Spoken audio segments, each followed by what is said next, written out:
Hey, aloha guys, Eric West here, HawaiiRealEstate.org, coming to you live from Lahaina Luna neighborhood, Maui, Hawaii. Citizens impromptu reporter, wasn't planning on doing this, but this is what we're doing, and I'm thankful to have a Starlink from David Crawford, and we're here reporting on what I believe is potentially a smoking gun of sorts. We just don't know what it is, but I'm going to show you the scenario of this car and what's surrounding it and how temperatures could reach this level, creating this amount of melting of aluminum.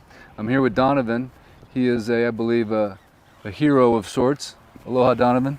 Because he was the one that brought it to my attention that we have these very strange occurrences. We just shot down on the highway. I don't know if it was actually live, but we have it all recorded, so we're going to post it. We're at another one of these locations. So this is well above the burn zone, essentially, in a neighborhood known as Lahaina Luna. I'm going to show you around real quick so you can see the scenario and then judge for yourself. And again, if you enjoy content like this, I encourage you to please like the channel, subscribe, and share the video so you can get the truth of what's going on here at Maui. So where I'm at right now, just to orientate you, you can see the lights for the football stadium right there at Lahaina Luna. So we're right below Lahaina Luna High School in the neighborhood that did not, I repeat, did not burn. You can see all these houses are standing around here, unburned. There's no burn here, okay? So to me, this is like something out of a space movie, because you have this small field with some grass that burned, right? You can see where the grass burned. But then you have these two vehicles sitting in here that have melted it's aluminum. So Donovan, if you want to just take us through this car real quick and show us, I know you know a few things about cars, you can point out some things that require a very high temperature. By the way, we just talked to the neighbor who was talking to an investigator in Lahaina town yesterday, and he said the investigator told him the temperatures reached in excess of 3,000 degrees. So tell us what you got, Donovan. Well, we have about 300 degrees for aluminum, and this 300? 1,300. 1,300, okay, thank you. 1,300, well 1220, but if you round it up, because it was not only melted, it was liquefied to the point where it became a river of aluminum going down the dirt hill. So this is the aluminum rim, obviously. There's the tire, what's left of it, the steel threads or steel belts. And maybe combination gas tank if the gas tank's aluminum. Okay, okay.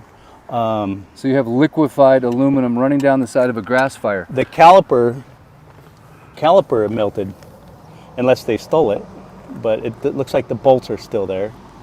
So that, and then you get the steel belts of the tire, which is just a bunch of a wire mesh laying there, and you have the windows that were melted, the back window. If you look at the big old, almost like the glass is just melted. Yeah, it was dripping.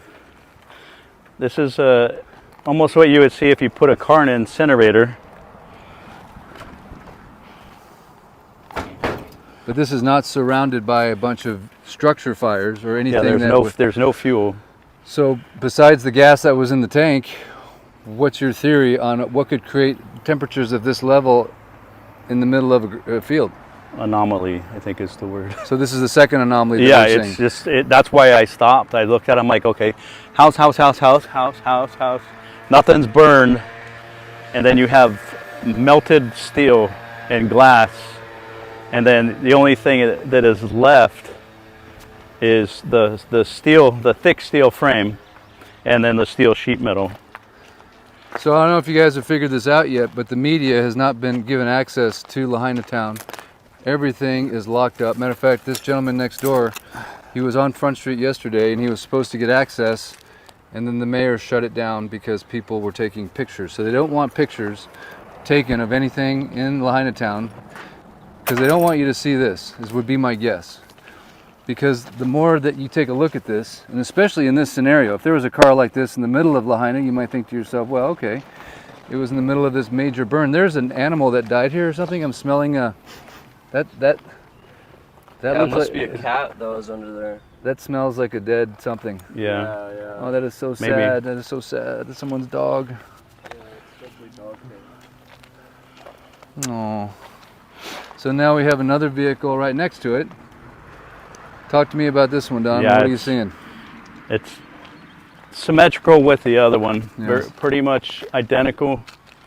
I mean, the heat is just tremendous heat. Melting glass, melting metal, incinerating the tires to the point of, the only thing you see is the steel belts, which actually fall apart like spaghetti noodles when you touch it.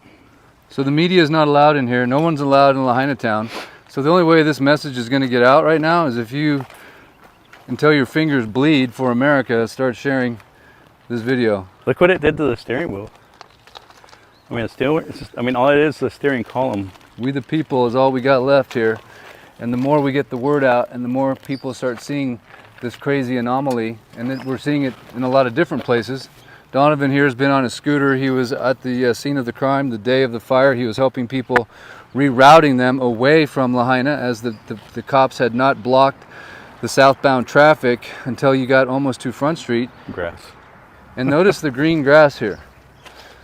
Now, it's only been 2 weeks. I don't know if that's 2 weeks. 2 weeks of growth? Is that 2 weeks of growth? We have I'd green say so. grass.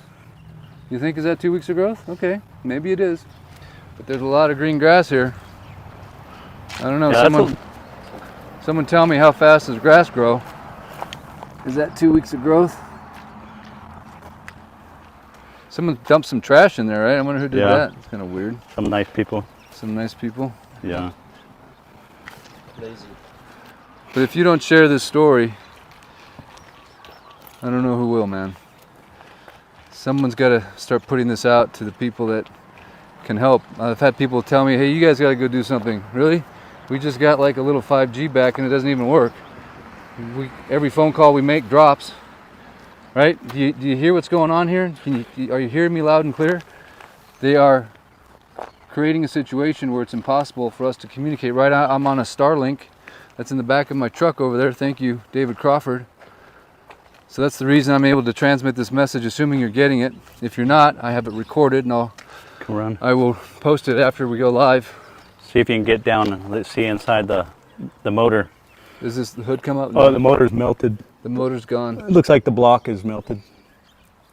And what's the block made out of? Probably aluminum. Probably aluminum. If it melted, yeah. An iron block usually would hold out a little bit longer.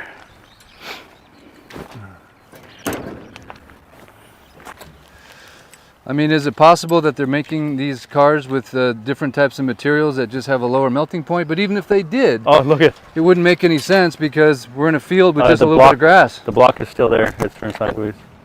The block is still But there? the aluminum valve cover is still melted to death. So can a grass fire But how does it burn underneath the hood? That's the thing. underneath the hood is protecting it from heat, right? Or oxygen. Oxygen. You can't Oxygen, get in there. Right. So you have no combustion. And again, if you're just tuning into this live, the edge of the fire went to that little grass. This was all just grass, no trees. You can see a couple of trees right there. It just went to the edge of the sidewalk. I mean, not even to the sidewalk. It just went inside of this fence, and then it stopped right before it got to this guy's thing, this guy's house. And just to orientate you, here you can see the roadblock of the National Guard right there. That is where the fire burn area starts at the top. Not the top, but of Lahaina Luna. Sorry guys, I'm all over the map here. That, if you can see that blockade, that's actually where the burn zone is. So the fire was down there, okay? The fire was down there. This is above we're above the bypass. The fire was below the bypass. There was no fire here, except for this little tiny field. Supposedly it only started a quarter mile away. So we're gonna go there next? We can and go take a look. Next we're going to go to where we think the fire may have started. This is interesting too. Is this 2 weeks worth of grass growth? Maybe it is. No, it looks like the fire missed right there. Interesting. But you notice that house is untouched there. Now let's just scan the houses next door so you can see for yourself that all these homes are perfectly fine. So there's no fuel to create the fire that's powerful enough. It's like if you burned your campfire next to your car and then this happened to your car next. Well, everybody's thrown beer bottles or bottles in their campfire. Right? And I mean, look at the windshield. It's almost gone in the back windows. So does everyone just need to go take a little Wikipedia tour on the melting points of Yeah. things and just do some research? Yeah, it's amazing. Is that a good idea? So, because I didn't know much about melting points before all this started, and I'm a skeptic when it comes to all things outlandish, but to me, this is what now seems outlandish to me. And again, if you're just joining right now, please share the video because we're trying to get the word out. What's going on in Maui?